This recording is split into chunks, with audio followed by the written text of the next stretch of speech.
Հանուն Հոր եւ Որդվո եւ Հոգվույն Սրբո ամեն։ Այսօր Գալստյան Կիրակին է, ամփոփում ենք մեծի պահոց մեր ընթացքը եւ ճամփորդությունը, կատարելով այն շատ կարևոր մտորումները կյանքի առանցքային ամենակարևոր բաների մասին։ Այո, կան մեր կյանքում թեմաներ, որոնց մասին մենք խոսել այնքան էլ չենք սիրում, կամ բաներ, որոնք շատ հազվադեպ ենք հիշում, կամ միգուցե ընդհանրապես երբեք էլ չենք հիշում մեր կյանքում։ Սակայն այդ բաները ամենից կարևոր են եւ աշխարհի վայրեվերումները, աշխարհում տիրող չարը մեզ խանգարում է, որպեսզի մենք մտածենք այդ կարևոր բաների մասին եւ Սուրբ Եկեղեցին մեզ հիշեցնում է, հատկապես մեծ պահքի ժամանակ մեզ հիշեցնում է այդ կարևորագույն թեմաների մասին, որոնցից երևի ամենից գլխավորը այն է, թե ուր է գնում մեր կյանքը եւ ինչ է լինելու այս կյանքի ավարտին, ինչ է լինելու ժամանակի վաղճանին եւ ինչպես պիտի մենք կարողանանք հանդիպել Աստծո հետ, ինչպիսին կլինի մեր եւ Աստծո հանդիպումը դեմ առ դեմ եւ այդ ամբողջը մենք մտորում ենք Տիրոջ Գալստյան խորհրդի շուրջ, երբ որ եկեղեցին հիշում է Տիրոջ առաջին եւ երկրորդ գալուստները։ Առաջին գալուստը, երբ որ Քրիստոսը մարմին առավ, Աստծո որդին եկավ աշխարհ եւ մարդկանց քարոզեց, սերմանեց իր ճշմարտությունը եւ կարծես թե հեռացավ այս աշխարհից, մենք գիտենք, որ Տերը ավարտեց իր առաքելությունը խաչելությամբ, հարությամբ եւ համբարձմամբ եւ պիտի գա ժամանակ, երբ որ նա գալու է հունձքը հավաքելու իր սերմանած ճշմարտության, որքանով այն ապրեց մարդկանց մեջ եւ մարդիկ ինչքանով այդ ճշմարտությունը պտղաբերեցին իրենց կյանքում։ Անշուշտ Տիրոջ հեռանալը այս աշխարհից գոնե մեզ համար այնքան էլ ամբողջական եւ իրական չէր։ Այն իմաստով, որ թեև Տերը մարմնապես ապրեց այստեղ կարճ կյանք, բայց նա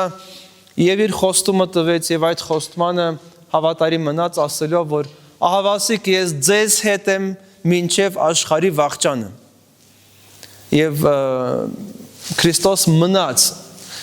այլ ձևաչափով, մնաց իր Սուրբ Եկեղեցու մեջ։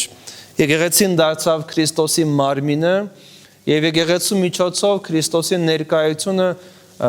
հարատև եղավ մարդկանց կյանքում եւ մեզ համար որպես եկեղեցու զավակներ Քրիստոսի հեռացումը որպես այդպեսին տեղի չունեցավ։ Եկեղեցու համար Քրիստոս չհեռացավ։ Ուղղակի փոխվեց իր ներկայության ձևաչափը, եթե մարդիկ Քրիստոսի կյանքի օրոք կարող են հանդիպել Աստծո հետ, առերեսվել ցանկացած հանգամանքներով, ապա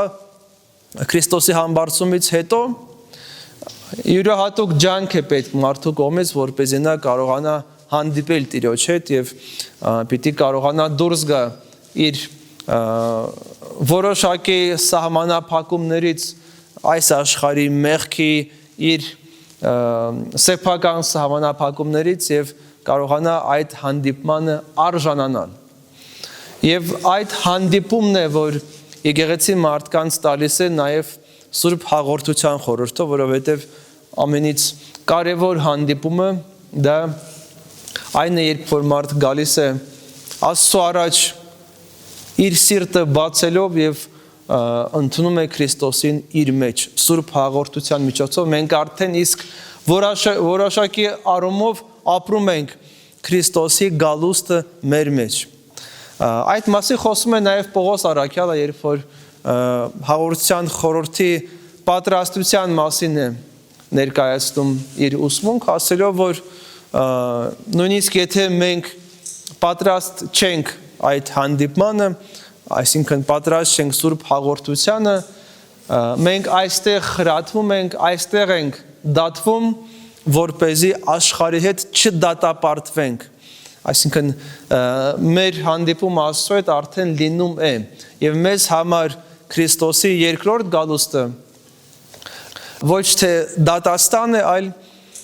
սպասում ավելի լավ կյանքի։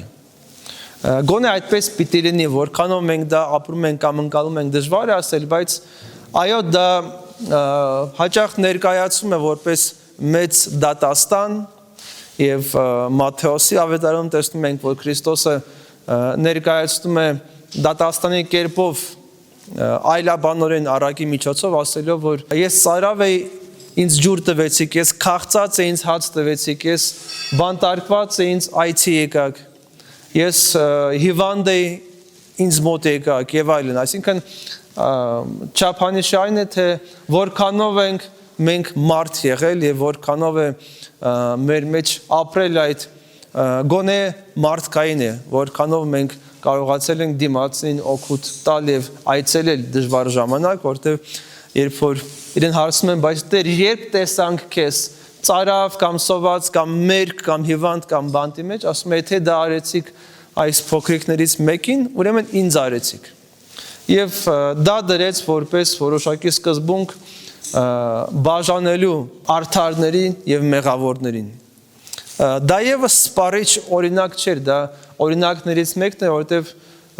Սուրբ Գրքում ամենից դժվար ընկալվող գաղափարը հենց Աստծո դատաստանն է, որտեղ մեկտեղ մենք ընթերցում ենք, որ ամբողջ դատաստանը հայրը տվել է որդուն, հայրը ոչ ոքին չի դատելու, այլ ամբողջ դատաստանը տվել է որդուն եւ նա պիտի դատի։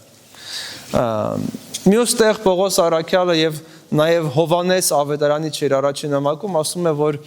դատաստանի ժամանակ մենք միջնորդ ունենք, բարեխոս ունենք միածին որդուն։ Այսինքն նա ստանձնում է նաեւ որոշակի դատապաշտպանի դեր։ Միաժամանակ հանդիսանում է եւ դատավոր եւ դատապաշտպան կամ միջնորդ բարեխոս։ Մյուս տեղ Քրիստոս ասում է առաքյալներին, որ իրենք պիտի դատեն Իսրայելի 12 ցեղերը, Պողոս առաքյալը ասում է, որ սրբերն են դատելու աշխարհը եւ նույնիսկ հրեշտակներին, այսինքն անկյալ հրեշտակներից պիտի սրբերը, այսինքն քրիստոնյաները դատեն։ Եվ որոշակի այդպես խճճված պատկեր կա, որը մեզ հուշում է այն մասին, որ դա չի լինելու մեր պատկերացրած դատաստանը։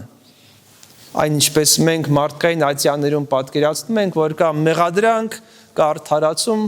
կամ դատապարտում եւ այլն։ Այդպես չի լինելու։ Լինելու է որոշակի այլ ձև եւ դա մարդկային բառերով բացատրել շատ դժվար է։ Լինելու է եւ հավիտենական կյանք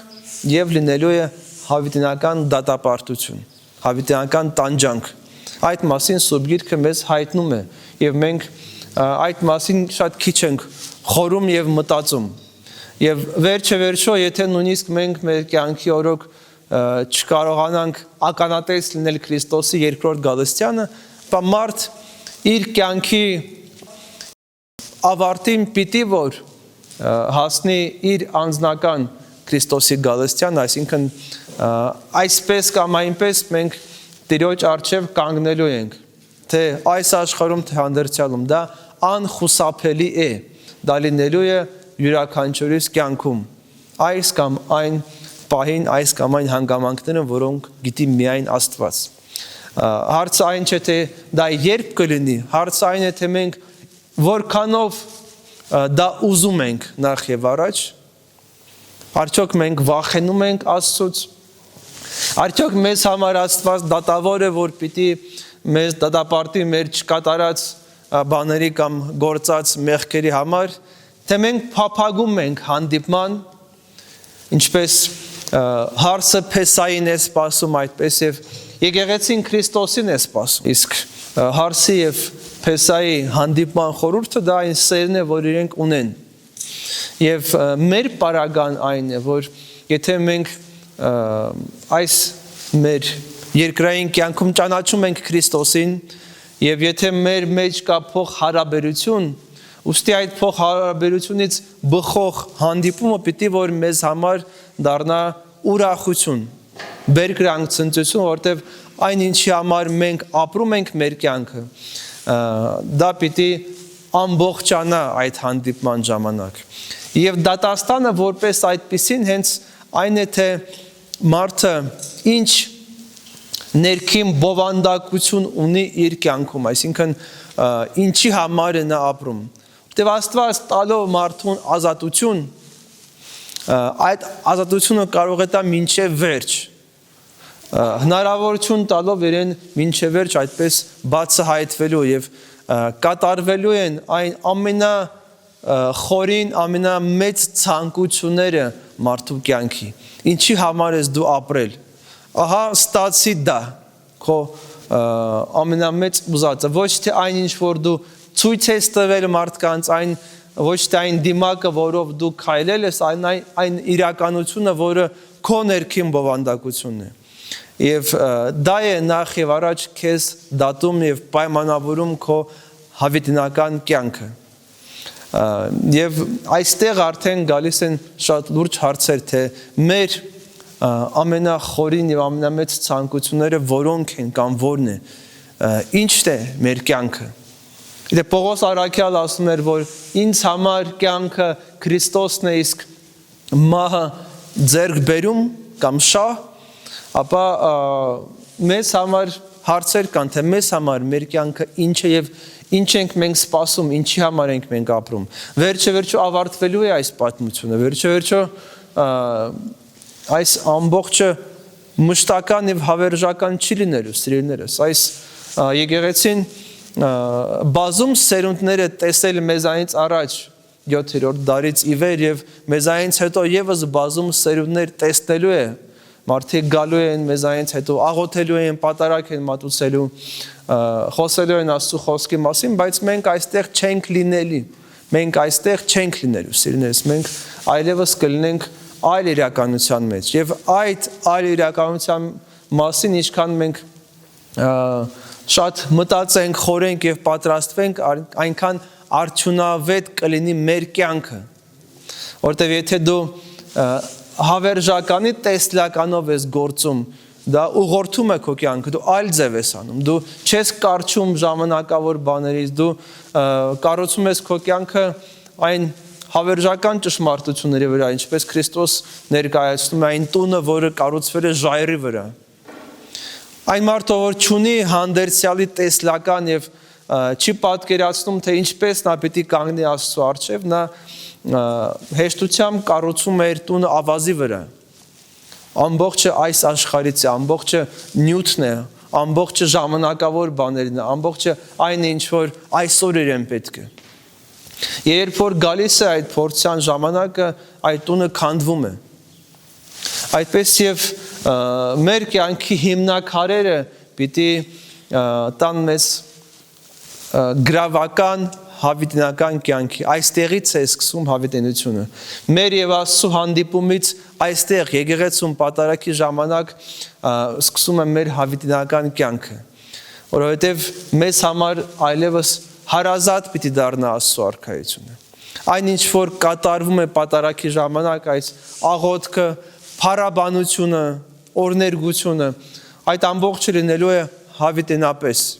Եթե մենք այստեղ դրան անմասնենք, եթե մեզ այստեղ ձանձրալի է, հետաքրքիր չէ, եթե մենք դուրս ենք գալիս պատարակից եւ մոռանում ենք ընդհանրապես, որ այսօր պատարակի եղել ենք, այստեղ խնդիր կա։ Եթե այդ պատարակը մեր մեջ ապրում է, եթե մենք այստեղ զգում ենք մեզ հարազատ եւ չենք ուզում, որ ավարտվի այս պահը, այս օրը,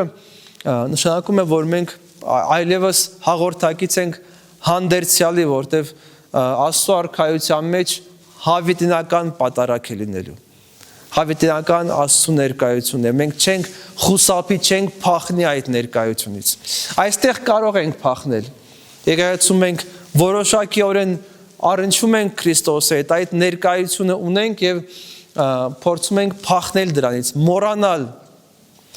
այնտեղ չի լինի այդ հնարավորությունը, մենք մշտական այդ ներկայության մեջ ենք լինելու եւ դրան պատրաստվելու համար մեր կյանք մեզ ժամանակ է տված կյանքի,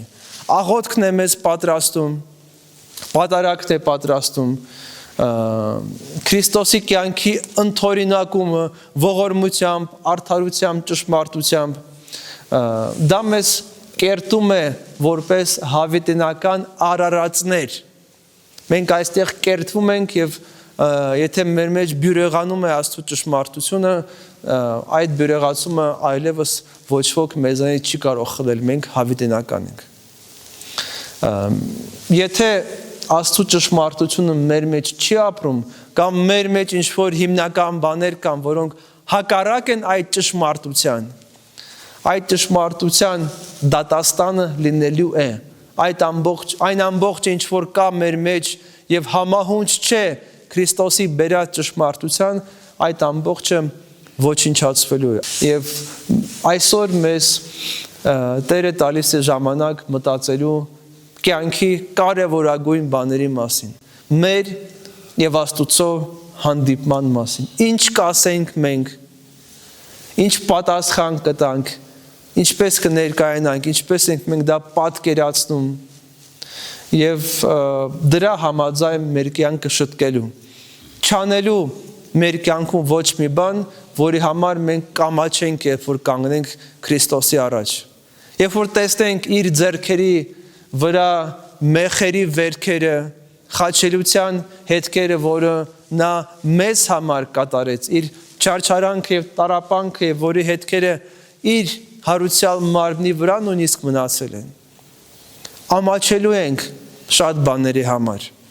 Դրա համար պիտի այսօր մտածենք, թե ինչպես մենք առանց ամոթի, ուրախությամբ, բերկրանքով, ինչպես երկու իրար սիրող անձնավորություն կհանդիպեին, այդպես պիտի լինի մեր եւ Աստծո հանդիպումը։ Սուրբ Գրիգոր Նարեկացին